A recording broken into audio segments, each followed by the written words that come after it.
Mula sa controversial na majority draw ni Pacman kontra kay Mario Barrios, bigla na namang umikot ang rumor mill. Susunod nga bang kaharapin ni Manny Pacquiao si Gervonta Tank Davis? Walang pirma, walang petsa, pero ang ingay sa social media at gym whispers ay real. Nagpapainit ng timeline bawat minuto. Bakit? Dahil sa Las Vegas, nakita ng lahat na sa edad na 46, 4 na taon mula huling bakbakan, bumitaw si Pacman ng kombinasyong parang rewind ng 2010. Tumama ang kaliwa, nagliyab ang crowd, at kahit draw ang score, maraming napaniwala na may bala pa ang alamat. Sa isang panayam ng Fight Hub TV, mismong si Tim Bradley, dating 2 Division World Champion at 3 beses nakasagupa si Manny, ang nagpasindi ng posporong lalong nagpaalab sa usapan. Sabi ni Desert Storm, kung distracted si Tank gaya noong huli niyang outing laban kay Lamont Roach, pwedeng-pwede pa ring mangibabaw ang ring IQ at volume punching ni Manny.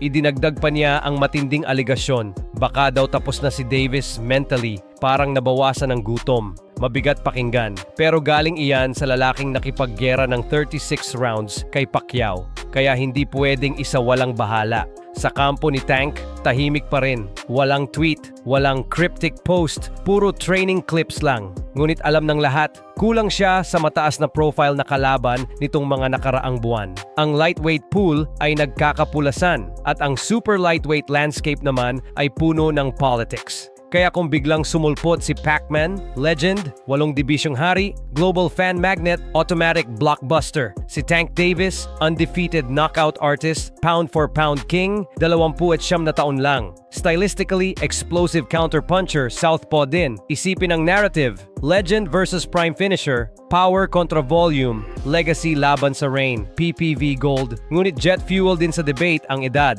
47 na si Manny pagdating ng December, habang si Tank ay nasa athletic sweet spot. Sinong may advantage? Sa speed, baka hawakan pa rin ni Davis ang pure twitch, pero sa timing at angled entries, noong July 19 pinakita ni Manny na hindi iyon basta nawala. Sa chin test, parehong matibay pero mas war-tested si Pacman. Sa marketing, di hamak na mas malapad ang global footprint ng alamat. Isang post lang, 4 na kontinente ang umaalingaw-ngaw. Sa kasalukuyan, hypothetical pa rin ang lahat. Walang official call-out, walang tabled offer. Pero habang hinahawi ni Manny ang ulap ng draw at kinakalap ni Tank ang susunod na malaking storyline, tuloy ang tambol ng tanong, mangyayari ba ang Clash of Eras?